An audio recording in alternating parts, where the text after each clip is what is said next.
Saya sudah pernah menjelaskan pada bab taubah bahwa dosa itu ada tingkatan. Dosa orang awam itu, bagi orang awam, dosa fisik. Lalu ada dosa orang yang khawas, yang spesial, itu dosa kolbu. Jadi atau pikiran jorok, hati mulai tidak benar, itu disebut dosa juga, tidak terlihat oleh kasat mata. Lalu ada khawasul khawas, para wali-wali Allah yang besar, yang tinggi, itu mereka yang dianggap oleh level 1 itu taat, itu bagi mereka dianggap dosa. Contoh, seorang imam namanya Syarif Sakti, dia punya toko di pasar. Semua tokonya terbakar, toko orang di sana, kecuali toko dia. Lalu ada anak buahnya ngabarin, wahai Tuan, semua toko terbakar kecuali toko kita. Apa kata dia? Alhamdulillah. Alhamdulillah kalau bagi orang awam itu baik gak? Kita bersyukur, alhamdulillah, orang banjir semua, orang kebakaran semua, saya enggak. Alhamdulillah, ini secara orang awam. Jadi ternyata kalau diusut, coba lihat, dia baca alhamdulillah, dia bersyukur di saat ada orang lagi susah. Ini punya perasaan ini orangnya, punya batin gak sih dia orang ini? Gitu. Kan gak ada perasaan orang begini, karena tidak ada sisi kemanusiaannya, tapi dia poles dengan keagamaan, dengan lafaz alhamdulillah, terkesan soleh, taat. Taatnya orang awam ini, syukurnya orang awam ini dosa bagi orang yang khawasul khawas, dosa bagi orang yang sudah level wali. Syarif Sakti baru selesai baca alhamdulillah, langsung dia merasa bersalah. Loh, kok saya baca alhamdulillah? Semenjak saat itu sampai 30 tahun, 40 tahun dia beristighfar karena tidak punya perasaan kepada orang. Apa kata dia? Innila astaghfirullah arba'ina sana.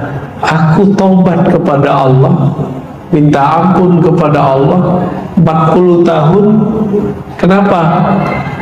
Karena alhamdulillah, karena aku pernah mengatakan alhamdulillah bukan pada tempatnya.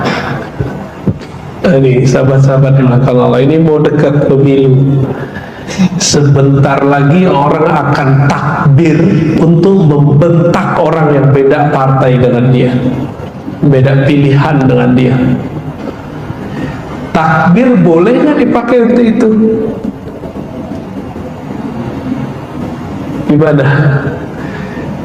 Yang pro sama partai PKS, pro partai P3, apalagi partai Islam, PKB, apalagi partai Islam, ada gelora ya baru ya. Wah, nanti perang takbir kita, Pak. Masyumi, reborn, ada yang baru. Saya nggak bisa bayangin ntar kalau semuanya bertakbir, kan bingung kita nanti. Ini takbir yang mana mau diikuti? Ya. Jadi maksud saya sederhana, Bapak Ibu, saudara sahabat bukan Allah, jangan tertipu oleh simbol-simbol. Satu. Yang kedua, berislam itu bukan dengan kita mengucapkan kata-kata tadi. Berislam itu lebih basic daripada itu semua. Islam itu di kolbu kita, bukan di lafaz, Pak. Emang kalau orang baca subhanallah langsung jadi muslim? Enggak. Langsung islami? Enggak. Arabi sih iya. Jadi kita akan membedakan itu. Ketika para sahabat mereka bertakbir kencang-kencang, Nabi tegur, irba'u ala anfusikum, slow down ya, cukup diri kamu yang berteriak. Allah kan gak betuli kamu memanggil sesuatu zat yang maha mendengar dan tidak jauh, yang tidak tuli. Saya tidak bisa bayangkan itu. Seandainya tahun-tahun kemarin itu Rasulullah hidup, kira-kira gimana Pak? Gak tahu masjid ini apakah menggunakan takbir juga untuk masalah politik. Ternyata yang dipilih dan yang tidak dipilih sekarang satu kabinet. Lucu gak Pak? Bagi saya itu agama dijadikan alat dan sekarang begitu. Dan itu dosa-dosa yang bagi saya itu bukan dosa kecil Pak, itu dosa besar. Karena meletakkan simbol-simbol takbir bukan pada tempatnya, itu dosa besar bagi saya. Gak tahu bagi Bapak semua ya. Kita kalau ngikutin adabnya Imam Sarwi Sakti, kita bisa tobat setiap saat. Saya pernah korban loh Pak, saya dibentak pakai takbir. Kita bilangin, kamu gitu-gitu amat dalam berpolitik, biasa aja. Aisyah sama Ali perang kok biasa aja. Langsung ditakbirin kita Pak, nggak jauh dari masjid sini ya. Itu terakhir saya ngajar di situ. Sebelumnya kejadian juga kita jelas tentang kalau menentukan bulan, lihat bulan. Dibentak juga ada aki-aki. Ustaz, ente pakai otak, hari gini masa masih ngeliat bulan katanya. Nggak ada hadis-hadisan. Kira-kira kalau dihukumi secara hukum itu masih muslim nggak Pak? Nggak ada hadis-hadisan, nggak zaman katanya. Loh, kita puasa kan ada hadisnya. Itu kira-kira kalau hukum akidah kafir gitu. Kafir Pak seharusnya. Coba saya nggak bentak dia pakai takbir Pak. Kita stop aja dia. Udah Pak, cukup. Karena kalau dia terus-terusin bisa tambah kufur. Nah ini akhir zaman ternyata ini. Ya, akhir zaman ini. 2016 sampai 2019 banyak kawan saya yang sudah nggak mau Jumatan di kantor-kantor. Kenapa? Karena mimbar yang suci ini dijadikan sebagai ajang politik. Hasilnya kita udah ingetin, santai aja Pak politik, ntar juga kalian kaget-kaget.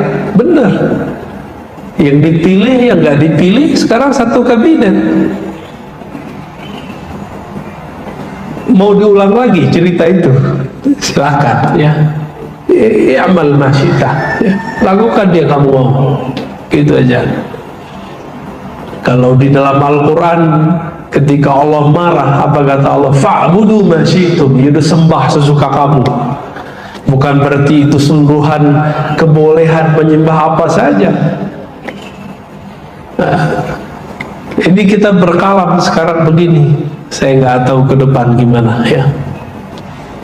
Nanti kita dibilang apalah, terserah mereka ya. Karena kita berbuat bukan karena ingin dipuji atau takut dicaci ya. Innama na'mal lillahi tabaraka wa ta'ala ya. Kita berbuat insya Allah karena Allah Ta'ala ya.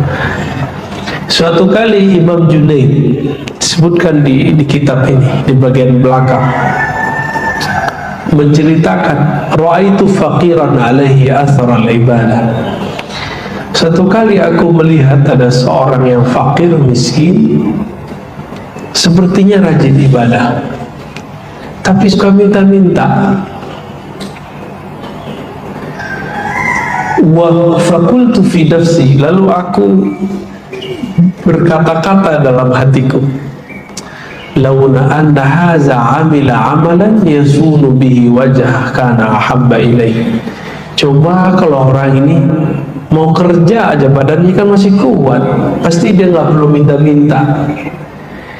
Dia menggunjingkan orang itu tapi cukup di hati. Bapak masih ingat siapa Imam Junaid? Siapa Junaid? Junaid ini imam wafat tahun 297 Hijriah. 297 Hijriah.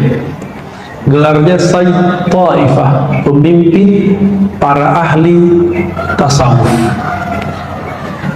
Tahun 297 sudah ada istilahnya pemimpin sufi. Berarti sufi itu sudah ada Hijriah. Ketiga Hijriah disebut salaf gak? Salaf, berarti salaf itu di dalamnya ada sufi, ada imam mazhab. Tapi mereka itu hari ini yang dibantah oleh kelompok-kelompok yang bakal menjadi khawarij masa depan. Lalu mereka mengatakan tidak ada sufi, sufi zindik, sufi khurafat, ya. Dan yang paling lucu itu apa? Imam Junaid ini kan gurunya Imam Asy'ari, ya, gurunya Imam Asy'ari, ilmu kalam yang sudah diahlusunnahkan. Jadi saya diejek-ejek oleh mereka, ya saya nggak merasa diejek, merasa ketawa. Jadi mereka ngutip pengharaman Imam Syafi'i terhadap ilmu kalam. Apa arti ilmu kalam? Tetapi mereka menerjemahkan ilmu kalam itu filsafat. Loh, dari mana kesamaan kalam dengan filsafat? Gak ada. Jadi Imam Syafi'i itu melarang orang belajar kalam, karena ilmu kalam di zaman Imam Syafi'i itu adalah ajaran akidah Mu'tazilah yang menolak takdir, dan mereka mendahulukan akal daripada kitab dan sunnah. Menyebut ajarannya kalam. Tapi setelah seabad, kata kalam berubah menjadi kalam yang sudah diahlussunnahkan. Sebagaimana dulu fikih itu ilmu yang dulu dipopulerkan oleh Imam Abu Hanifah yang disebut ahlul ra'yi, bukan ahlus sunnah, bukan ahlul hadis. Tapi belakangan sekarang menjadi tren ilmu fikih, ya kan? Nah, kira-kira seperti itu.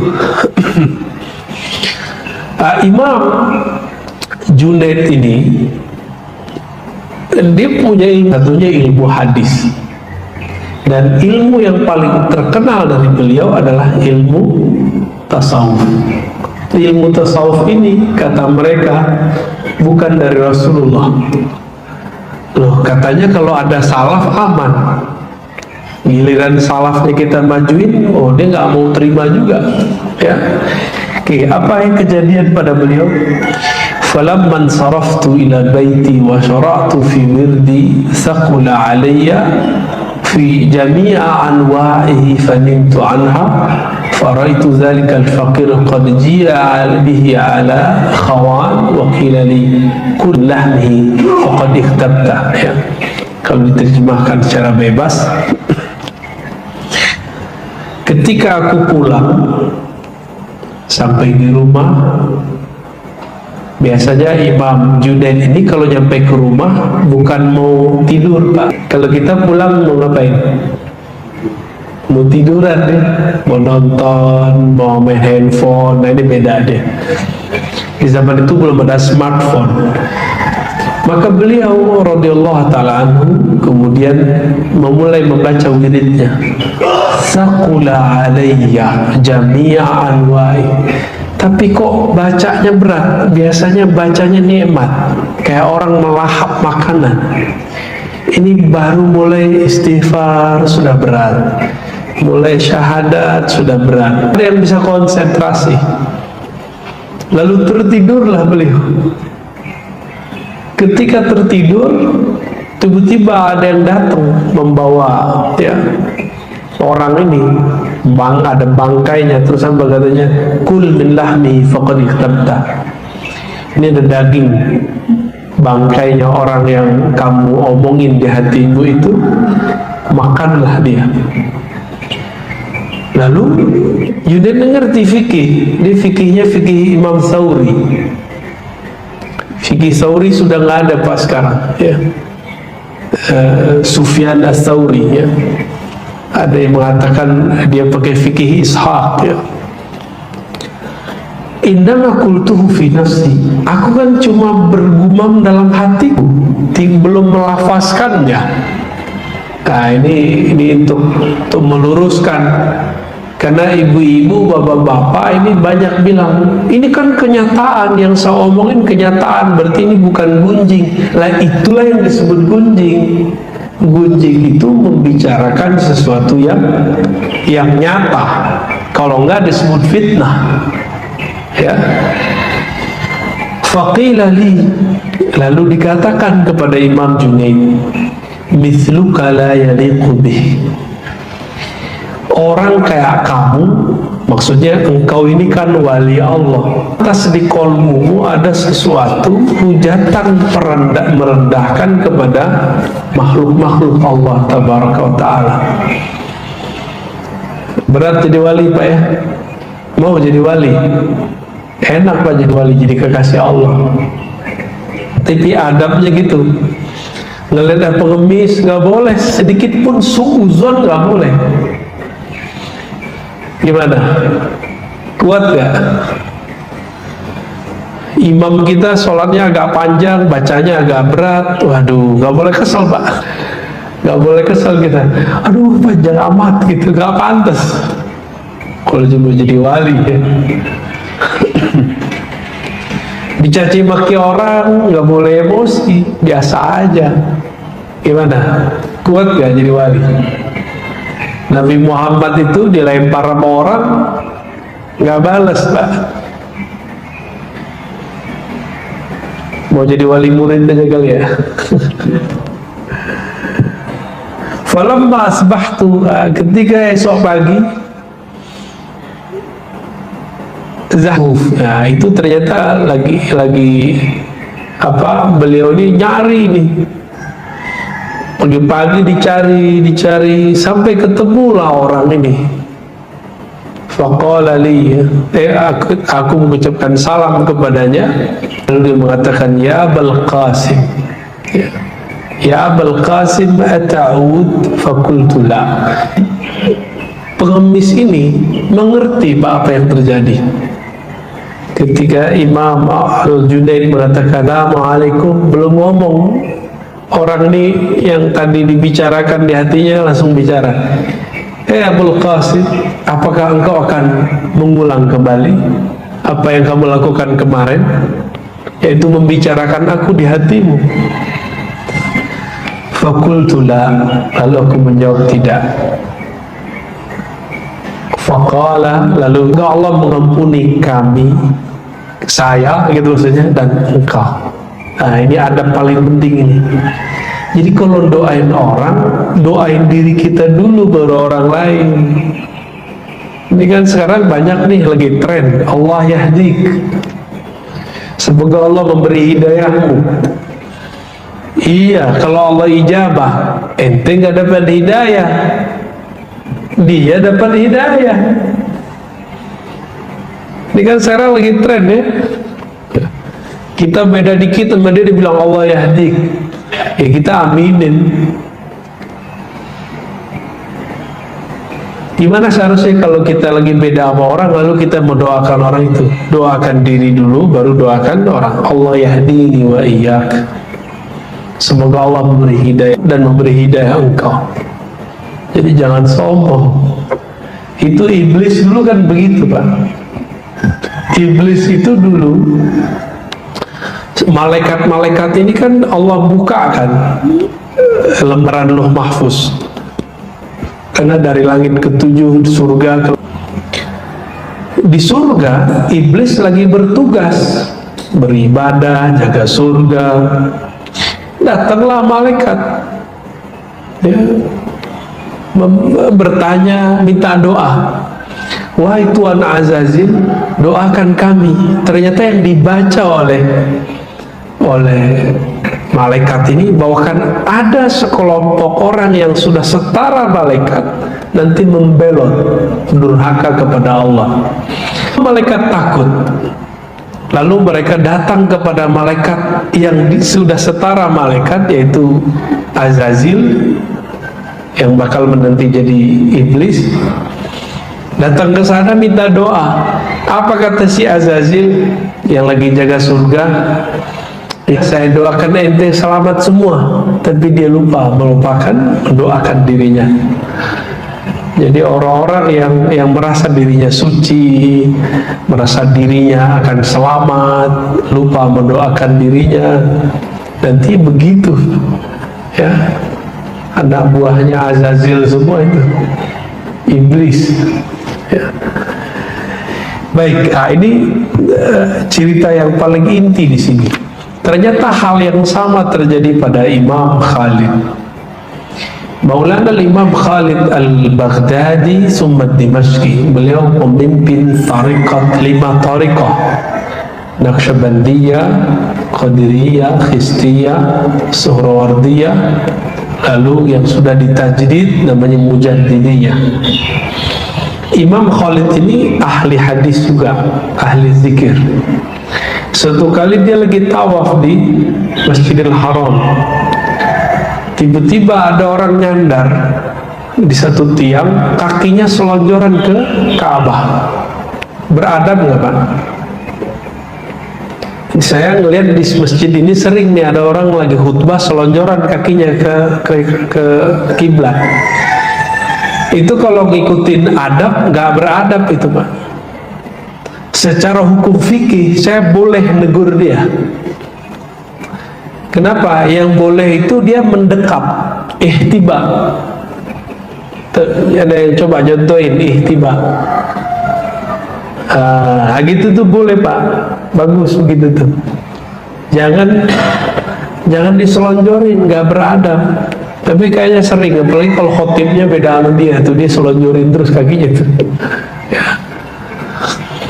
Itu nggak beradab sama sekali. Ternyata orang ini ujian bagi Imam Khalid. Dalam hati dia lagi tawaf. Orang tawaf boleh nggak ngomongin orang dalam hatinya? Atau zikir? Yang bener ngapain? Kita lagi tawaf. Tawaf ini kan sama dengan sholat Pak.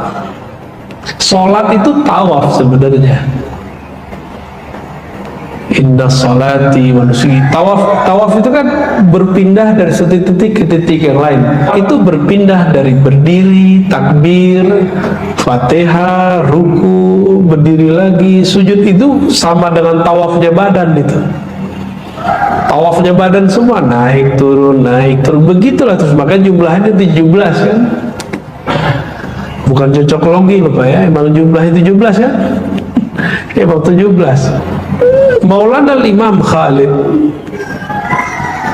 beliau ini belum jadi wali besar ya, tapi sudah jadi mursyid tariqat Qadiriyah saat itu.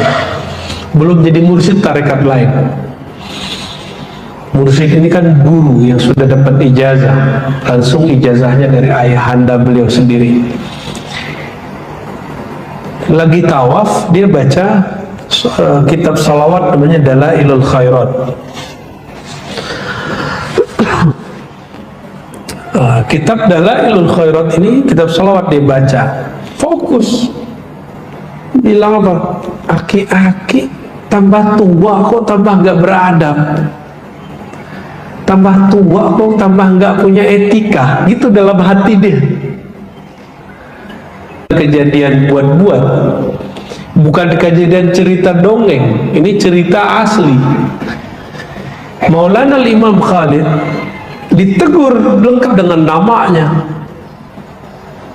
Lalu dia lihat, loh ini aki-aki yang tadi kok tahu nama saya. Ketika ditegur, orang itu ngomong, Khalid, gurumu yang akan membuat engkau menjadi wali Allah bukan di sini, tapi di daerah timur, Uzbek, Afgan, sono lagi gitu, udah nyampe ke ujung sana. Terus dalam hati dia mikir, loh kok dia tahu kalau saya lagi nyari guru, nyari wali di Mekah. Jadi saya juga ngalami yang sama Pak. Saya mau cari wali Allah di Mekah. nggak ketemu-ketemu ya. Wali Allah yang saya maksud yang ahli ma'rifat. Kalau orang taat, orang berilmu banyak, tapi yang cari ma'rifatullah, ma'rifatul zatillah itu nggak banyak. Beberapa kali kita umroh nggak ketemu. Sengaja saya itu nggak mau bawa jamaah, jadi jamaah biasa, nggak ketemu guru yang saya cari. Persis seperti kita cerita Maulana Khalid. Bedanya Maulana Khalid ditegur, guru ente di sono, udah cepet-cepet selesaiin umroh hajimu, berangkat. Ke depan jangan pernah suuzon lagi sama orang. Begitu ini masih aki-aki itu. Ya ampun ya Pak. Kenapa? Selevel dia kan sudah wali biasa, wali umum. Gak boleh menyia-nyiakan kolbunya. Jadi kalau kita ini mau jadi kekasih Allah, kita wajib Pak sebenarnya jadi kekasih. Merana nanti di surga, di neraka merana ntar. Di surganya merana, apalagi di neraka Pak. Jadi orang kalau belum jadi kekasih Allah, di surga aja nanti dia stres. Tapi stres ala surga itu masih enak. Di surga itu nikmat seksual, nikmat makan, minum, rekreasi, semua dikasih. Saya mau tanya Bapak Ibu nih, yang sudah pernah nikah Pak ya, kalau begitu mulu tiap malam bosan nggak? Kayak malam pertama terus bosan Pak. Nanti akan ada titik jenuhnya ahli surga, maka mereka mengatakan, ya Rabb arina wajhak, tolong tunjukkan kami wajah engkau pemilik surga. Berarti surga mendapat bidadari 72 seperti bidadarinya teroris. Kan teroris bunuh orang supaya dapat 72. Loh kita 72 mah dikit itu Pak. Hadisnya di Tirmizi dan tidak sampai derajat sahih seperti di Sahih Bukhari Muslim. Hadisnya kalau mau dapat 72 bidadari boleh, nggak apa-apa, gitu juga mau kok, tapi nggak dengan cara bunuh orang. Emang ada Pak mahar surga bunuh orang nggak bersalah? Itu orang waras gak tuh beragama? Beragama itu afalah ta'qilun, orang waras. Tapi hari ini kok orang beragama nggak waras, itu kok muncul begitu? Apakah ini fenomena orang stres beragama? Ya udah jadi teroris aja deh gitu ya. Korban hoax itu. Apalagi ini haji, saya bukan orang pemerintah lah Pak ya, karena saya bukan PNS, maka saya nggak ada urusan menjelaskan ini. Tapi kita perlu meluruskan, kita ini jangan kemakan hoax. Haji tahun ini tidak jadi bukan karena Indonesia ini utang, itu nggak ada urusan. Itu karena problem keamanan kesehatan semata, nggak ada urusan dengan yang tadi. Ada persepsi yang berbeda antara kita dengan Saudi juga ada masalah banyak hal. Ini karena saya ngeliat di grup-grup ini, waduh Masya Allah ya. Udah baca Pak hoax masalah haji?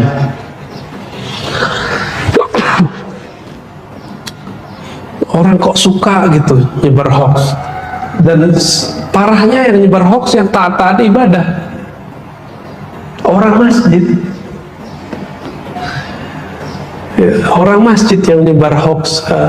Kita agak sedih dengan fenomena ini. Perlu belajar ilmu hadis Pak, biar gak kena hoax ya. Taib.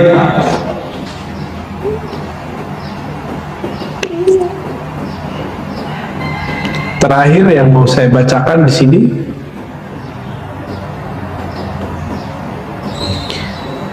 dikatakan di sini bahwa Imam Sufyan bin Uyainah pernah menyebut tentang persoalan gibah ya, menggibah orang di depan Imam Ibnu Mubarak. Ibnu Mubarak ini wafat tahun 181 Hijriah ya, masih ulama salafus saleh. Kitab-kitabnya dijadikan sandaran.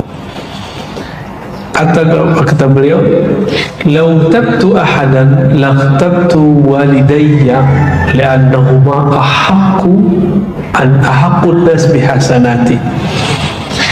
Kalau aku mau mempergunjingkan orang, tentulah orang yang paling pantas aku bergunjingkan adalah kedua orang tuaku. Apa sebab? Mereka lah yang paling berhak terhadap kebaikan-kebaikanku. Jadi Bapak kalau ngomongin saya nih, itu sholat tahajud Bapak pindah ke saya, Pak. Asik nggak tuh diomongin orang? Ya, ini beberapa hari ini saya dicaci maki terus, Pak, dan saya senang-senang aja. Ya, kenapa? Karena kita ngerasain mereka transfer amal, karena ada kesalahan dalam cara mereka dalam berkomunikasi, memahami kata-kata kita, ya. Lain waktulah saya cerita, ya. Jadi ke depan ini saya kabarin aja, ya, akan ada perang, tapi bukan perang militer dalam waktu dekat, tapi perang ideologi dan teologi. Nah, ideologi sudah mulai luntur nih. Yang ada sekarang perang teologi, perang akidah sesama muslim, Pak.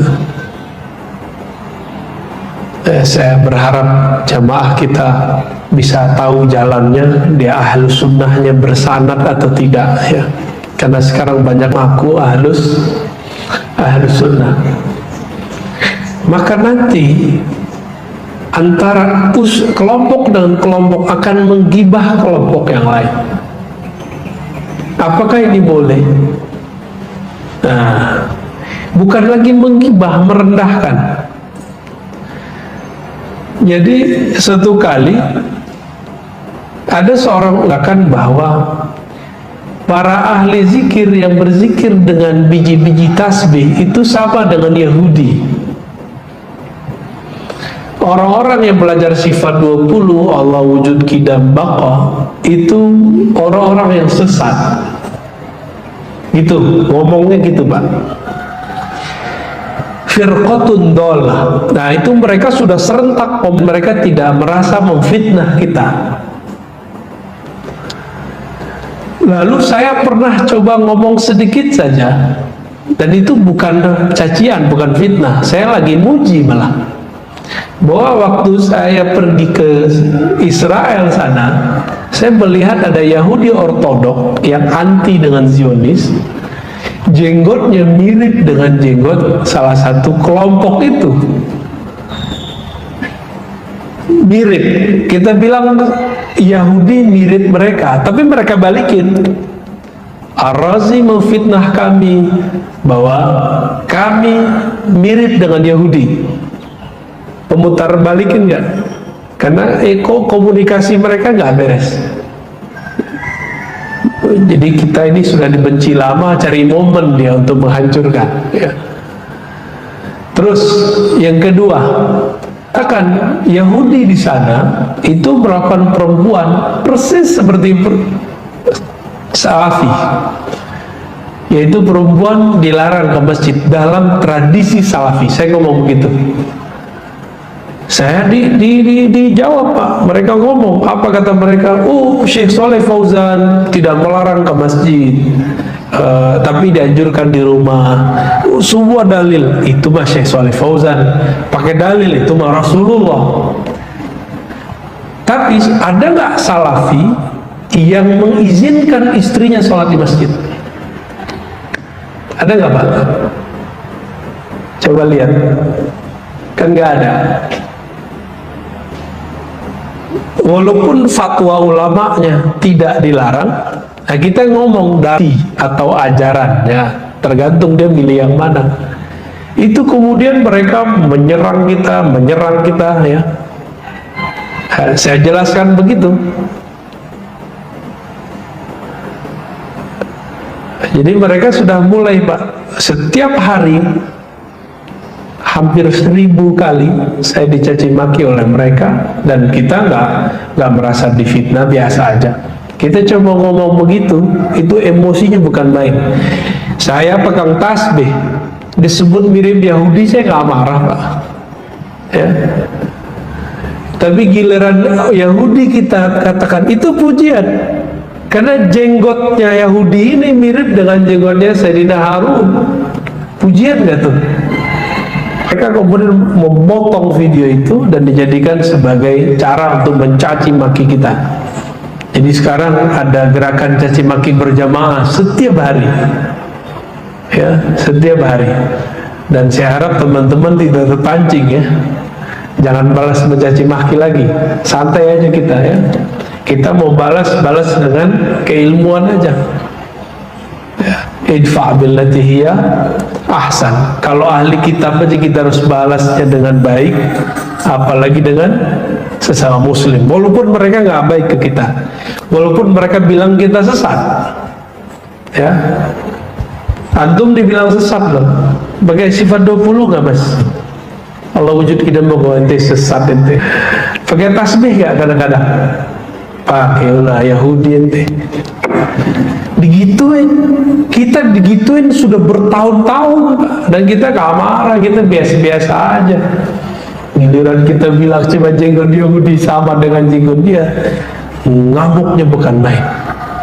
Beragama kok kayak binatang buas, ya. Marah aja mulutnya, nggak ada adem-ademnya. Nah ini yang kita bahas waktu bulan puasa, bahwa dalam diri kita ini ada sifat kebinatangan ternak, ada binatang buas. Kalau ini nggak diberesin, dapat dalilnya dipakai untuk menghujat orang, dalilnya dipakai untuk orang. Karena sibaiyah, karakter binatang buas yang ada dalam diri saya, dari Bapak semua, itu akan menggunakan senjata apa aja untuk mengalahkan orang. Karena sibaiyah ini maunya ngalahin orang. Kalau fisik pengen pakai barang apa aja untuk ngalahin orang. Kalau perangnya perang ideologi, perang teologi, pakai dalil, Quran Sunnah dia pakai. Yang paling lucu apa? Kita dianggap mengolok-olok Rasulullah. Nah berarti selevel ustadznya itu nggak mau dengerin videonya dari awal sampai akhir. Lalu dianggap kalau mengolok Rasul berarti kafir. Nah ini apalagi yang bahaya. Mereka menganggap diri mereka adalah representatif daripada Rasulullah. Berarti diri mereka ini sama dengan Rasul. Pengkultusan nggak tuh? Ini bahaya Pak. Kalau mereka melarang mengkultuskan kiai, sekarang mereka mengkultuskan pendapatnya sendiri, ustadznya sendiri, pandangannya sendiri. Dan pengkultusan pendapat, pandangan ini lebih bahaya daripada mengkultuskan sosok. Karena kalau sosok itu masih di bawahnya Azazil. Kalau udah mengkultuskan pandangan, itu udah sama kayak Azazil itu. Ini bahaya-bahayanya nanti ke depan. Jadi ini baru awal Bapak Ibu yang melakukan Allah. Ke depan saya nggak tahu juga, saya masih bisa kajian di sini, ya. Wallahu alam. Tapi kalau ini berlanjut terus, ya barangkali nanti mungkin saya beberapa kali gaib, ya, tidak hadir di sini. Nah, berarti kita lagi berseteru Pak, seteru asik.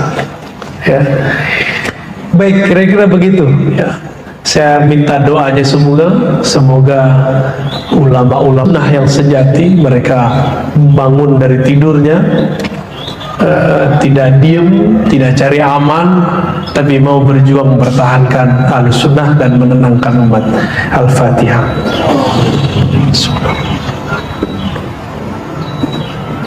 Ya.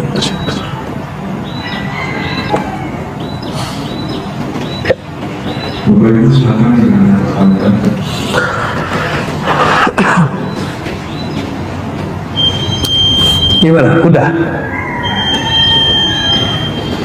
Udah syuruk Pak? Udah kali ya? Ya. Atu aja ya? Belum tidur saya. Baru tidur sebentar. Jadi kalau kita itu sama sekali tidak boleh, atau boleh asal begini. Oke, ya, bagus. Kalau di sini ada disebutkan orang-orang yang sudah membuang urat malunya, maka tidak masalah menggibahkannya, begitu di kitab. Berarti di Imam Syamsuddin Ar-Razi ini juga memberikan batasan bahwa ada gibah yang mustasnayat, yang dikecualikan, dan itu boleh. Apa itu? Yang sudah dijelaskan oleh Imam Nawawi. Gibah dalam artian melaporkan orang yang jahat kepada pengadilan, polisi. Kalau sekarang penyidik polisi, kalau KPK gitu masuk situ. Melaporkan ini nggak disebut menggibahkan. Ya. Terus yang kedua, mengajari anak-anak supaya tidak mengikuti orang-orang yang sesat. Tapi ini bahaya, Pak. Ini sering dipakai oleh kelompok-kelompok yang mereka sendiri menganggap akidah Imam Nawawi sesat. Ya, makanya mereka menggunakan itu untuk mentahzir, namanya mewarning. Ini hanya boleh dalam kapasitas tertutup. Tapi sekarang mereka, karena mereka terbuka, jadi kita terbuka juga. Kita sebut terbuka juga. Dulu mereka mensyirikkan Sayyid Muhammad Alawi Al-Maliki, dan itu terang-terangan. Ya sekarang kita kalau mau terang-terangan juga. Nanti akan ada masa itu, Pak. Dan itu masa yang saya sebut nanti perang akidah sesama muslim, Pak, nanti. Kenapa? Karena Nabi sendiri mengabarkan akan muncul di akhir zaman, ya, hadis Bukhari Muslim, ya, saya khruj min di hadzal qaum, dari kelompok kaum ini orang yang ahli Quran tapi Qurannya gak tembus sampai ke jantungnya, ke dadanya, ke kolbunya. Nah, itu Nabi udah ngomong gitu, ahli hadis, ahli retorika. Orang ahli Quran, ada pesantren Qurannya nggak tuh? Ada rumah tahfiznya, Pak, ada ma'had tahfiznya ntar. Jadi jangan dibayangkan nanti ujung-ujung datang. Jadi rangkaian ini panjang. Di belakangnya ada pesantren-pesantren tahfiz yang tidak jelas sanad keilmuannya kemana. Orang kita kan pengen cepat, hafalan 40 hari, hafalan 6 bulan, setahun hafal sekian. Dulu kan nggak ada begitu. Coba datang ke pesantren-pesantren, ya, di Pangandaran, ya, Pangandaran, Kudus, ya, Mbah Arwani, siapa tuh ya, Mbah Munawir, Krapia. Nggak ada target-target yang semampunya si murid. Sekarang kok muncul, dan rata-rata nggak ada sanadnya, Pak. Dan saya baru dengar ada kawan saya ngomong kemarin. Ini saya baru pulang dari Padang, ya. Kita buat daurah-daurah. Apa kata dia? Mengajarkan umat hafalan tapi tidak mendidik rohaninya, tidak mendidik akidahnya, itu adalah pembodohan umat.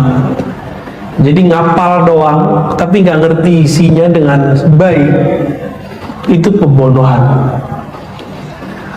Jadi tolong hati-hati anak-anak kita, jangan cuma karena pengen anak hafal salah masuk, Pak. Kejadian teman kita, anaknya dimasukin ma'had tahfiz, pulang-pulang kunutnya imam dibidahin sama dia. Anak kecil tamat kelas 6 SD disuruh tampil sama gurunya pakai surat, ngisilah di masjid kayak masjid kita ini. Apa kata dia? Innal hamdalillah bla bla bla bla. Bapak Ibu Saudara sekalian, kunut itu bid'ah, hadis dhaif.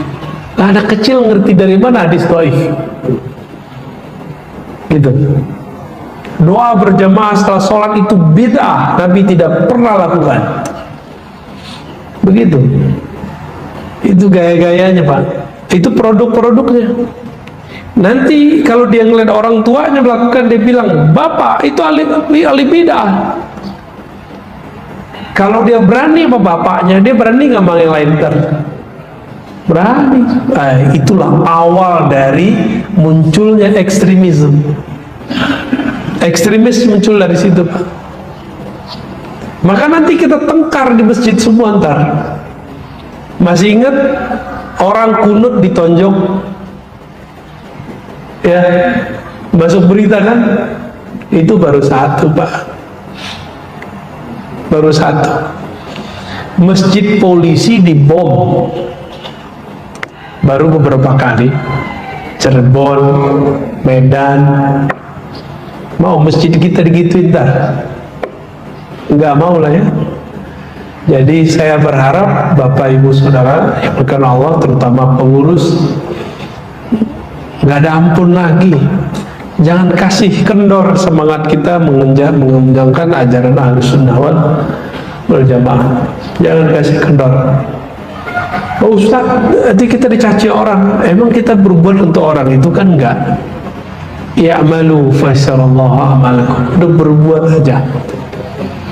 Nah, untuk yang begini, jadi tahzir yang tertutup, terbatas boleh.